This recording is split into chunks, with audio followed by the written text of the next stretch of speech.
السلام عليكم ورحمة الله تعالى وبركاته. داوديال meel walba aad joogtaan kusoo dhawaada kanaalkeena Hikaadshi. maanta waxaan qaadanaa 10 cusub oo English ah oo bilow ah. 10kan waxa uu ciwaankiisu yahay look. ereygan macnihiisu waxa weeye eeg ama fiiri. laba indhood baan kor kugu soo sawiray oo tusinaya wax eegaya oo tusinaya ereyga macnihiisa. marka look hadaa maqashid waa eegid. ereygan waxaan gelin doonaa weera ayaan gelin doonaa. waxaan u isticmaali doonaa siyaabo kala duwan.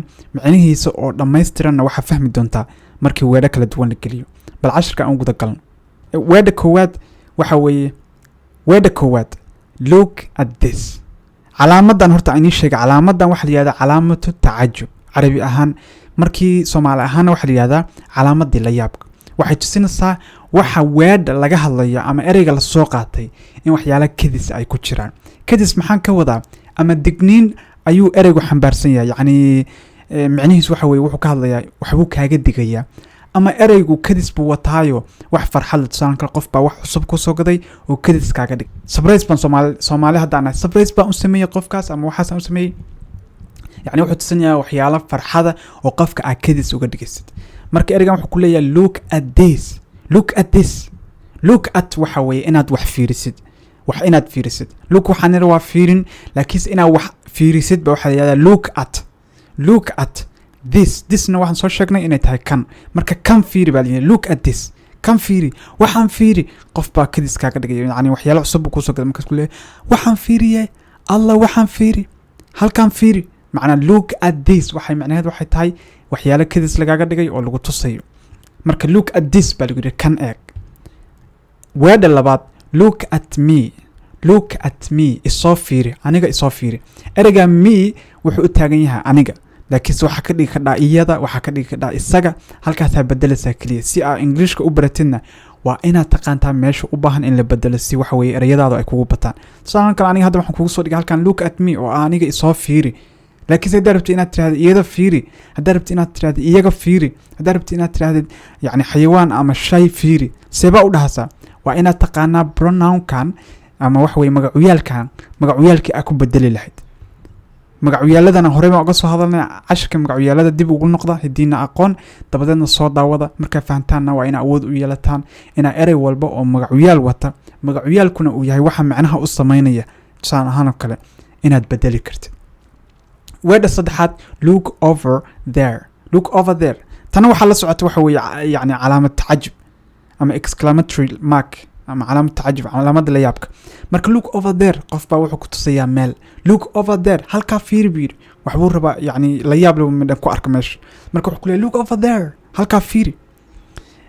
weeda afraad look out. tan calaamad tacajub baa la socota. look out waxa loo isticmaalaa marka qof u digaysid meel waxa marasaan danger oo halis ah. marka qofka waxa aragtay qof dhalinyaro ama qof kula socda waxa aragtay u soconaya si waxa weeye aan taxadar ku jirin. marka waxa leedahay look out isjirniyo meeshan meel ma ahan saadanta isaga soconaysa. weeda shanaad look after yourself. look after waxa leeyahay inaad wax ilaalisid ama raacdid. marka look after yourself hadii lugaada naftaada ilaali way. yourself waa naftaada look afterna waa ilaalin. marka look after yourself hadaan ku raado adiga laftigaaga hadda dhageysanaya waxa rabaa naftaada inaad waxa weeye ka taxadirid. marka qofkani marka ereyga isticmaalayo look after yourself lagu yiraahdo waa naftaada ka taxadar is ilaali caafimaadkaaga ka fikir.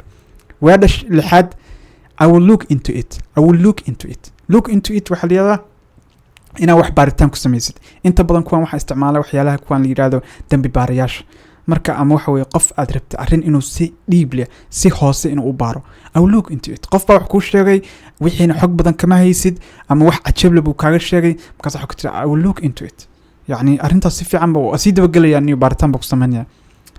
weeda toddobaad it looks like rain. waxay u eg tahay inay rooban tahay. tusaan kale dibadda u soo baxday gurigaaga ka soo baxday dibadda istaagtay kadibna waxa aragtay cimiladii oo maanta waxa weeye tusinaysa in cimilad roobda ay ah. tusaan kale daruura aragtay cirka ku gadaaman saxa orisay wuxuun baa macnaha ku tilmaamay in roobda ay. marka waxa leedahay looks like rain. hadii la yiraahdo u eg tahay weeye. ereyga looks like waxa laga wadaa u eg tahay. hadaan ku yiraahdo you look like me ana ay eg tahay weeye ama she looks like you aday ku eg tahay qof baa aday ku eg. marka looks like waa u ekaansho. weedha sideedaad she looked beautiful waxay u muuqatay mid ku qurxoon in her wedding dress. wedding waxaa la yidhahdaa yacni arooska, marka dressna waa dress ama dhar, marka dharkii arooska way ku qurxooneed. she looked beautiful in her wedding dress, dharkii arooska aad ayay ugu qurux badneed. yacni she looked beautiful in her wedding dress, dharkii ay arooskeeda aad ayay ugu qurxooneed. weedha yacni sagaalaad he looked away when I asked him about his past. he looked away waxa la yiraahdaa inuu qofku ama wax look away haddaan ku yiraahdo hadda waa jeenso way xagga kale u jeenso, waad igu soo jeedaa marka ku yiraahdo look away gadaal u jeenso, macnaha ana hadda igu soo jeedaa gadaal u jeenso, marka look away waa inaad gadaal fiiriso yacni gadaal u jeensatid. he looked away wuu jeensaday, wuu iga jeensaday, macnaha wejigiibu iga dadbay ama wuuba iga jeensadayba gebigiisii oo dhan. when I asked him markii aan weydiiyey about his past noloshiisii hore, tusaalan garacyo carruurnimadiisii ama waxyaaluhu samayn jiray baa imtixaan gabar baa hadalkan leh, marka waxay leedahay markaan noloshiisii hore wax ka weydiiyey wuu iga jeensaday. taas waxay tusinaysaa inuusan qofkani noloshiisii hore inuu ka warramo uusan rabin, yacni waxyaalo badan bay tusinaysaa. laakiin annaga hadda meesha waxaan u qaadananaa yacni English ahaan he looked away wuu iga jeensaday when I asked him markii aan weydiiyey about his past, yacni noloshiisii hore markaan wax ka weydiiyey wuu iga jeensaday. 10 weedha tobnaad I am looking for a job. I am looking for a job, waxaan raadinayaa shaqo.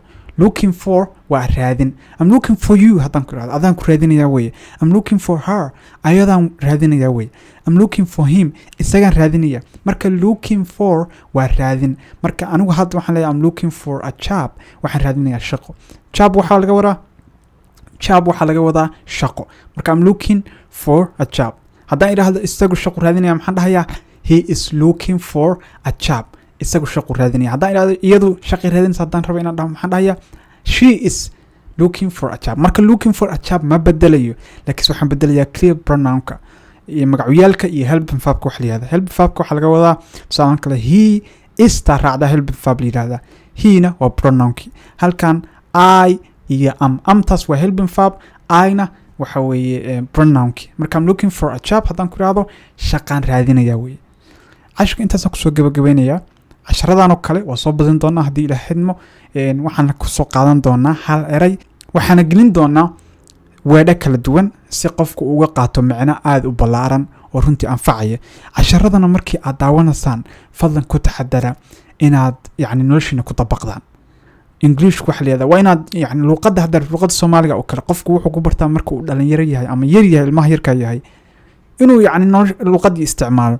haddaad tiraahdo maalin walba YouTube-ka imaanaya cashar baan rabaa inaan qaato mana isticmaalayo meesha baan uga tegayo markaan dhegeysto, taa waxba kusoo siyaadin mayso, luqadaada wax la abuurto ka bedeli mayso. laga yaabaa inaad fahantid yacni erayo cusub, laga yaabaa inaad sentensiyo ama weedho cusub baratid, laakiinse ma isticmaali karaysid.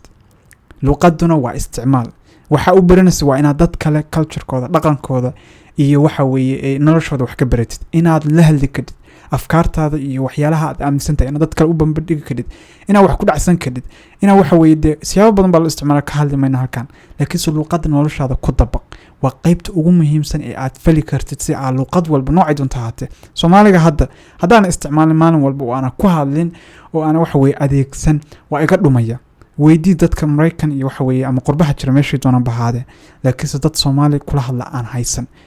gabdhaha iyo wiilasha waxa weeye qurbaha ku dhashay ma awoodaan inay Soomaaliga ku hadlaan sida aad maanta uga hadlayso kale, sababtuna waxa weeye ma isticmaalaan English ba isticmaalaan. marka luqad waxa ugu muhiimsan inaad noloshaada ku dabaqdid, waxyaalaha gurigaaga yaala, dadka aad la kulantid, yacni asxaabtaada marka iskuulka joogtid ama jaamacadii waxa dhiganaysid, isku day ina erayada meel walba inaad tiraahdo kan waa maxaa laga wadaa English, maxaa lagu yiraahdaa kan se English loogu yiraahdaa, see waxaas English u dhahaa. isweydii su'aaluhu waa waxyaalaha ugu muhiimsan maskaxdaada fura, sidoo kalena kuu suurtageliya inay wax qabato. marka su'aal wax iska weydiisid fakar baa samaynaysaa, fakarkuna waxa uu inta badan ku salaysan yahay yacni dareen. marka waxaad dareemaysaa deegaankii iyo waxa weeye dadkii waxyaalo badan noloshaadana si fiican bay u horumaraysaa. marka hadal ma rabo inaan ku badiyo, fadlan ku dadaalo inaad nolosha luqadda aad baranaysaan noocay doontaba ha ahaatee inaad noloshiina qayb ka mida ka dhigtaan, waana qaybaha ugu muhiimsan. cashirka intaas kusoo gabagabeynaya. wasalaamu calaykum waraxmatullaahi tacaala wabarakaatu.